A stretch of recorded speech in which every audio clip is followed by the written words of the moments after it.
कि जिन देशों का स्वावलंबन चला जाता है उनकी आज़ादी कभी भी चली जाती है, और जिनकी आज़ादी चली जाती है उनका सब कुछ चला जाता है।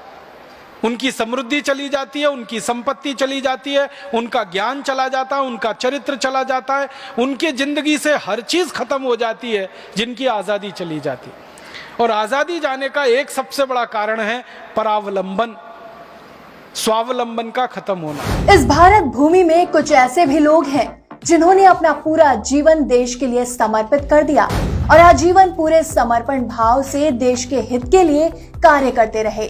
उनमें से एक नाम है डॉक्टर राजीव दीक्षित का, भारतीय वैज्ञानिक, प्रखर वक्ता और आजादी बचाओ आंदोलन के संस्थापक राजीव दीक्षित, जिनका जन्म 30 नवंबर 1967 को उत्तर प्रदेश के अलीगढ़ के नाह गांव में राधेश्याम दीक्षित एवं मिथिलेश कुमारी के यहाँ हुआ था। डॉक्टर राजीव दीक्षित जी के लिए अपना राष्ट्र, अपनी मातृभूमि सबसे ज्यादा महत्वपूर्ण थी। वो हमेशा से अपने लिए नहीं बल्कि गरीब, लाचार व दूसरों की मदद करने के लिए जीवन जीते थे। शुरू से ही पढ़ाई में होशियार राजीव दीक्षित जी की प्राथमिक शिक्षा पास के ही स्कूल से हुई थी। उसके बाद उन्होंने फिरोजाबाद से इंटरमीडिएट तक की शिक्षा प्राप्त की और फिर इलाहाबाद से बीटेक तथा भारतीय प्रौद्योगिकी संस्थान कानपुर से एमटेक की डिग्री प्राप्त की। पढ़ाई पूरी कर उन्होंने विदेशों में बतौर वैज्ञानिक कार्य किया। वे एक महान वैज्ञानिक थे, लेकिन शुरू से ही उनका झुकाव सामाजिक क्षेत्रों की ओर ज्यादा था। राजीव दीक्षित जी अपने जीवन में देश के लिए, गरीबों के लिए कुछ ऐसा करना चाहते थे जिससे लोग अपनी सोच का विस्तार करें, खुद की काबिलियत पर विश्वास करें और अपने भारतीय होने पर हमेशा गर्व करें। उनका व्यक्तित्व भगत सिंह, उधम सिंह और चंद्रशेखर आजाद जैसे महान क्रांतिकारियों से अत्यधिक प्रभावित था। साथ ही वो गांधी जी के व्यक्तित्व से भी काफी प्रभावित थे। कुछ समय तक राजीव दीक्षित जी ने भारत के CSIR तथा फ्रांस के टेलीकम्युनिकेशन सेंटर में भी कार्य किया। उसके बाद उन्होंने भारत के मिसाइल मैन एवं पूर्व राष्ट्रपति डॉक्टर APJ अब्दुल कलाम जी के साथ जुड़कर काम किया। इसी दौरान उन्हें उनकी प्रतिभा के चलते CSIR में कुछ परियोजनाओं पर काम करने का अवसर मिला। इसके साथ ही उन्होंने विदेशों में भी अपना शोध पत्र प्रस्तुत किया। राजीव दीक्षित जी एक बार किसी विदेशी सम्मेलन में अपने रिसर्च के बारे में अंग्रेजी में बता रहे थे। तभी उनके साथ के वैज्ञानिकों के बीच में से एक ने उठकर उनसे कहा कि जब सभी लोग अपनी राष्ट्रभाषा में अपनी रिसर्च के बारे में बता रहे हैं तो आप भी अपनी भाषा हिंदी का उपयोग करें। इस पर राजीव जी ने कहा कि अगर मैं अपनी भाषा हिंदी का प्रयोग करूंगा तो लोगों को कुछ भी समझ में नहीं आएगा, किंतु सबके जोर देने पर उन्होंने अपना भाषण हिंदी में ही दिया। राजीव दीक्षित जी के दिल में मातृभूमि के लिए जो प्रेम एवं देशभक्ति का जुनून था, उसी देश प्रेम की भावना को जागृत रखते हुए उन्होंने राष्ट्र धर्म के लिए भारतीय संस्कृति एवं स्वदेशी आंदोलन किए।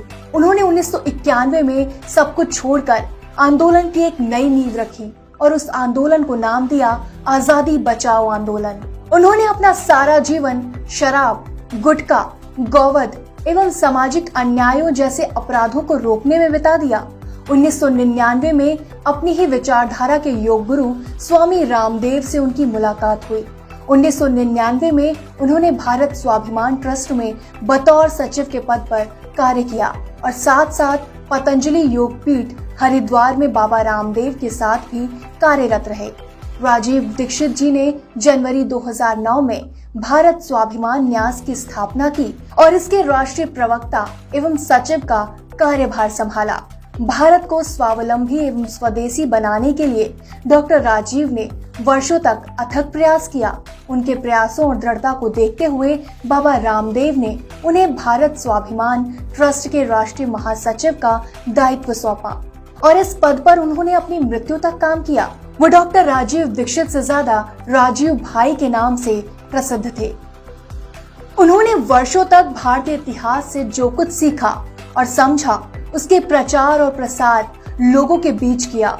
उन्हें समझाया भारत सोने के चिड़िया क्यों कहा जाता था, अंग्रेज भारत किस मकसद से आए थे, उन्होंने हमें गुलाम कैसे और क्यों बनाया, मात्र एक क्रांतिकारी भगत सिंह से अंग्रेज कैसे डर गए, अंग्रेज भारतीय संस्कृति एवं सभ्यता को क्यों नष्ट करना चाहते थे? भारत की शिक्षा एवं गुरुकुलों को क्यों समाप्त किया गया? भारतीय उद्योगों को क्यों नहीं चलने दिया गया? आयुर्वेद किस तरह अन्य प्रणालियों से बेहतर है? उन्होंने ऐसे ही कई मुद्दों पर मुखरता से अपनी बात लोगों तक पहुंचाई और इसमें जागरूक बनने की शुरुआत की। उन्होंने 20 वर्षों के अपने सामाजिक सफर में लगभग 12,000 से अधिक व्याख्यान दिए। यह उनकी बड़ी उपलब्धियों के रूप में गिना जा सकता है, जब उन्होंने भारत में 5,000 से अधिक विदेशी कंपनियों के खिलाफ स्वदेशी आंदोलन की नींव रख एक नई शुरुआत की। ऐसा कहा जाता है कि 30 नवंबर 2010 को राजीव दीक्षित जी को अचानक दिल का दौरा पड़ा, जिसके बाद उन्हें भिलाई के एक सरकारी अस्पताल ले जाया गया और उसके ठीक तुरंत बाद अपोलो BSR हॉस्पिटल में भर्ती करवाया गया। उनकी गंभीर हालत को देखते हुए उन्हें दिल्ली ले जाने की पूरी तैयारी की गई, लेकिन इसी बीच डॉक्टर्स ने उन्हें मृत घोषित कर दिया। उनकी मृत्यु को लेकर कई भ्रांतियां फैली हुई हैं, लेकिन कुछ भी सिद्ध न हो पाने के कारण कुछ भी कह पाना संभव नहीं है और न ही उचित। हमारी मिट्टी का एक महत्वपूर्ण अंश पुनः माटी हो गया, जिसकी कमी देश में सदैव रहेगी। वो भले ही आज हमारे बीच नहीं, लेकिन उनकी विचारधारा हमारे हिंदुस्तानी हृदय में जीवित रहेगी। मोटिवेशनल वीडियोस देखने के लिए youth icon of India channel को सब्सक्राइब करने के बाद घंटी का बटन दबाना ना भूलें। आपको वीडियो कैसा लगा ये कमेंट में हमें जरूर बताएं।